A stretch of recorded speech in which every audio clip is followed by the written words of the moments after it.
Xin chào cô bác, anh chị và các bạn. Hôm nay mình chia sẻ món bánh hẹ. Bánh này thì làm cực kỳ nhanh luôn. Nhưng hẹ bên trong thơm thơm nè, vỏ bánh thì hơi dai dai. Mình chấm cùng với nước tương. Với cách pha bột này thì vỏ bánh mình để nó nguội, nó cũng không có bị khô, không có bị cứng nữa. Nguyên liệu bánh hôm nay thì mình có 100g bột năng, 100g bột gạo, mình có một nắm hẹ, một nắm tay của mình vậy nè. Hẹ này mình mua về mình rửa sạch rồi mình cắt ra từng miếng nhỏ vậy nè. Cắt ra từng khúc nhỏ nhỏ gì mình làm sẵn luôn để quay cho nó nhanh chút. Mình có thêm 300g tép bạc. Tép này thì mình đã lột vỏ rồi, mình rửa cho thật là sạch, mình lấy chỉ lưng luôn. Con tép nó nhỏ nhỏ gì nè. Tép ở bên này thì mình mua loại đông đá chứ không có tép tươi. Và một ít gia vị nêm. Phần nguyên liệu thì mình sẽ để ở bên dưới video trong phần mô tả để cho cô bác anh chị dễ chuẩn bị nha. Bánh này thì dễ làm lắm, nguyên liệu thì nó cũng không có cầu kỳ nữa. Phần tép này thì mình xay ra, xay hoặc là mình bằm cũng được. Cái cối nhỏ gì dễ xay cho nên nó là mình xay ra luôn, để vô mình xay cho nó tiện.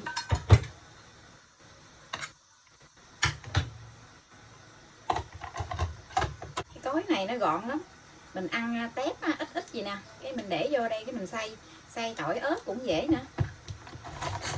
Mình kéo 2-3 kéo là nó nát nhuyễn nè, không có cần phải cho nó nhuyễn hết đâu, mình để cho nó còn một ít tép vậy đó, mình bằm giống như hạt lựu vậy đó.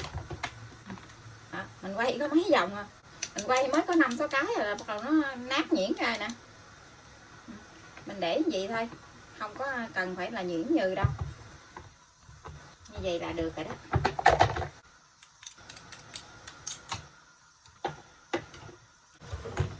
Mình cho vô trong cái tô lớn lớn tí xíu nữa, mình trộn hẹ luôn, mình ướp gia vị nè. Phần tép này thì mình nêm nửa muỗng cà phê hạt nêm, phần tư muỗng cà phê muối, nửa muỗng cà phê đường, tiêu xay thì mình để hơi nhiều tí xíu để cho cái nhân mình nó thơm á.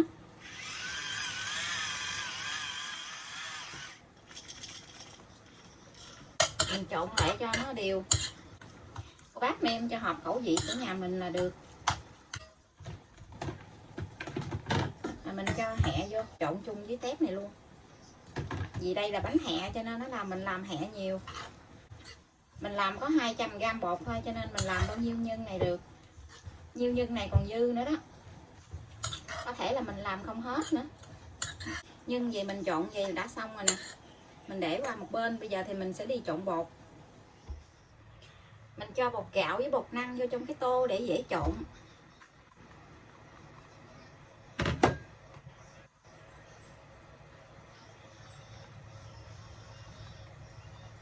Mình mua loại bột gạo mịn á, dễ trộn hơn, dễ nhồi.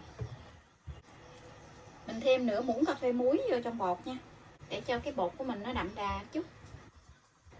Nước pha bột này thì cô bác dùng nước thật là sôi luôn, mình cho nước sôi từ từ vô để mình lấy trùng bột á. Mình cho từ từ vô thôi chứ mình đừng có cho một lượt một thì bột của mình nó bị nhão. Cái này cũng không có liều lượng gì đâu, nếu như cô bác thấy cái bột của mình nó nhão thì mình thêm bột vô nữa, còn nếu như khô thì mình cứ thêm nước vô. Mình cho từ từ vô gì nè, rồi mình lấy muỗng mình trộn, đừng dùng tay nha, cái này mà để tay vô là phỏng tay á. Này nước đang sôi á, mình lấy trùng bột như vậy nè, cái bột của mình nó dai ngon lắm.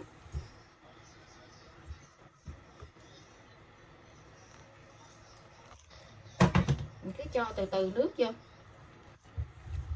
mình lấy muỗng á, mình trộn vậy nè, mình thấy cái lượng nước của mình cho vô á, nó vừa rồi á, thì mình ngưng, rồi mình để cho nguội bớt tí xíu nữa thì mình dùng tay để mình nhồi nha. Mình cho cái lượng nước gì nè, cái bột của mình á, mình thấy cái độ ẩm của nó đã vừa phải gì thì mình không có cho nữa. Mình tí xíu nữa mình nhồi, mình thấy nó khô quá thì mình cho thêm. Mình dùng bao tay để mình nhồi cái bột này nha.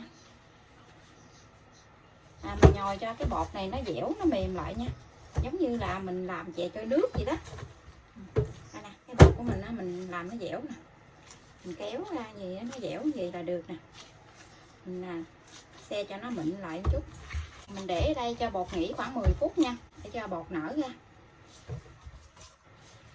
Mình để bột nghỉ 10 phút rồi, Bây giờ thì mình sẽ thoa tí xíu dầu ăn vô trong tay để mình đi bắt bột nha. Mình cho một chút xíu dầu ăn vô trong tay thôi chứ mình không có để trong bột. Thoa chút xíu gì nè để cho mình làm cái bánh của mình nó được bóng ở bên ngoài á. Rồi mình đi bắt bột. Bột của mình nó rất là dẻo luôn. Mình nắm lên nó dẻo rồi nè. Kéo ra giống như kẹo kéo vậy. Thấy trùng bột gì là cái bột của mình nó dẻo lắm. Mình chuẩn bị một cái xửng hấp. Mình đót một miếng giấy nến ở bên dưới này nè. Mình xiên mấy cái lỗ nhỏ nhỏ gì nè để cho cái bánh của mình nó bốc hơi lên đó, nó chín. Cái nhà có lá chuối thì cô bác cho lá chuối mình để đót ở dưới cũng được nha. Mình bắt bánh này một cái bánh thì cô bác làm cho nó mỏng mỏng thôi. Mình làm giống như là mình làm chè trôi nước á. Mình lấy miếng bột khoảng chừng 30g thôi, ép cho nó mỏng mỏng xuống.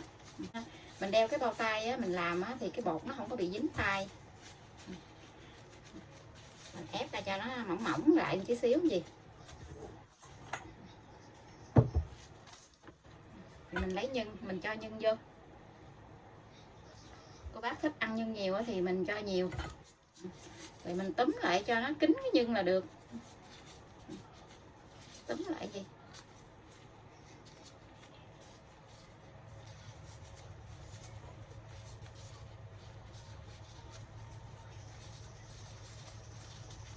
Túm lại cho nó tròn lại vậy nè.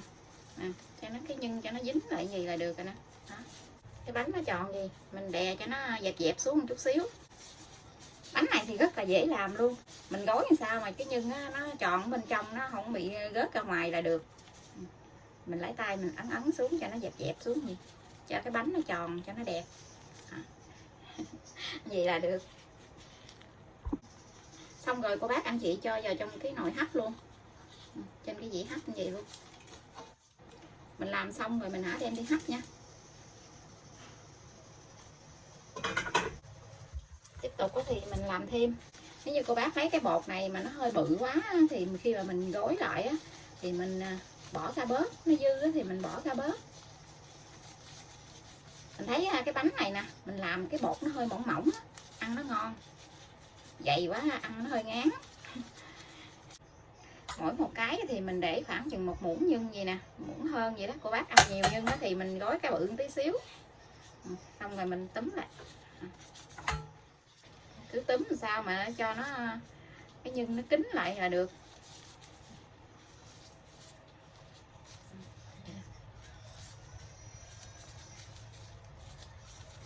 Cái này thì nó dễ làm, nó không có giống như mình làm cái bánh bao.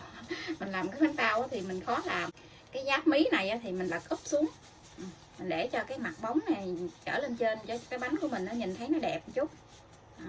Rồi mình ấn cho nó dẹp dẹp xuống. Cái tay mình ấn ấn cái gì nè, nó dẹp dẹp, nhìn cái bánh cho nó dễ thương. Nó hơi dẹp dẹp chứ nó không phải là nó tròn vo. Gì thì mình cho vào trong dĩa hấp nha.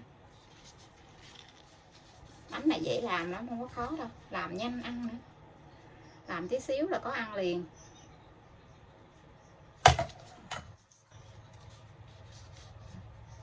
Cứ nắm gì mình túm lại.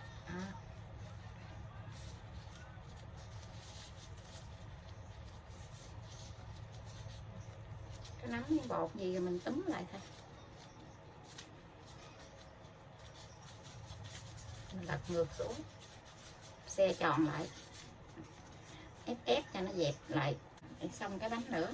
Làm nhanh lắm luôn, nhanh hơn là mình làm chè trôi nước luôn á. Đúng là mình làm 8 cái bánh luôn nè. Còn cái bánh cuối cùng, này mình làm cái bánh này nó hơi bự tí xíu, giàu ăn nghèo chịu mà. Còn nhiêu bột này mình làm hết luôn một cái luôn. Cái bánh này nó hơi bự nè. Mình làm cái nhân này nó dư nè.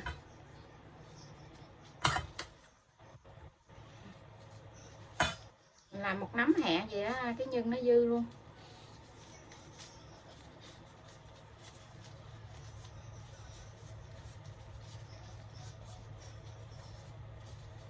Cái bánh cuối cùng này nó bự. Đây được 8 cái bánh. Mình đã làm xong 8 cái bánh. Bây giờ thì mình sẽ cho lên trên nồi hấp, mình hấp luôn nha. Hấp cái bánh bánh này khoảng 15 tới 20 phút. Mình thấy cái bột bánh của mình nó trong lại là nó chín nha. Mình chờ bánh đang hấp thì mình chuẩn bị thêm hành phi. Mình thêm ít hành phi vô tí nữa mình để lên trên bánh. Rồi mình cũng làm thêm nước chấm luôn. Ở đây mình có làm nước tương. Cô bác thích chấm với nước tương hoặc nước mắm thì tùy. Hôm nay thì mình sẽ chấm với nước tương. Mình cho thêm tỏi ớt vô. Ở nhà thì thích ăn chấm với nước tương với ớt gì thôi à. Rồi bánh của mình đã hấp chín rồi nè. Wow, nó thơm mùi hẹ quá chừng luôn. Cô bác anh chị nhìn thấy cái bánh của mình á, cái vỏ bánh nó trong lại gì là nó chín á. Khi mà mình tắt bếp á là cái bánh của mình nó trong lại luôn. Nó rất là thơm mùi hẹ luôn á. Bây giờ thì mình sẽ lấy bánh ra luôn.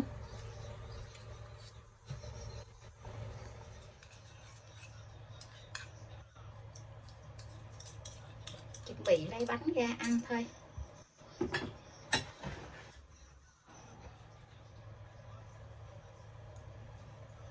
Cái bánh nó rất là dẻo luôn á.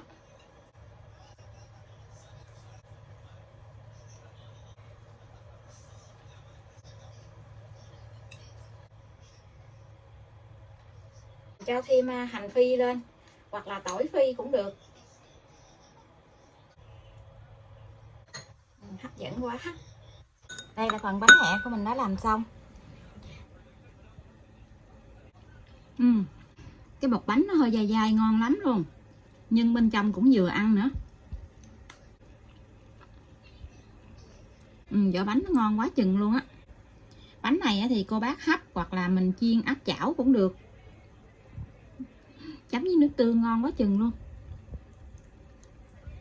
Vỏ bánh đó mình làm nó mỏng chứ không có dày, cho nên cái bánh của mình nó rất là ngon luôn. Cô bác anh chị xay tôm á, mình đừng có xay nhuyễn quá để mình ăn trúng miếng tôm á thấy nó ngon. Bánh này một lúc mình ăn được 3 cái luôn á.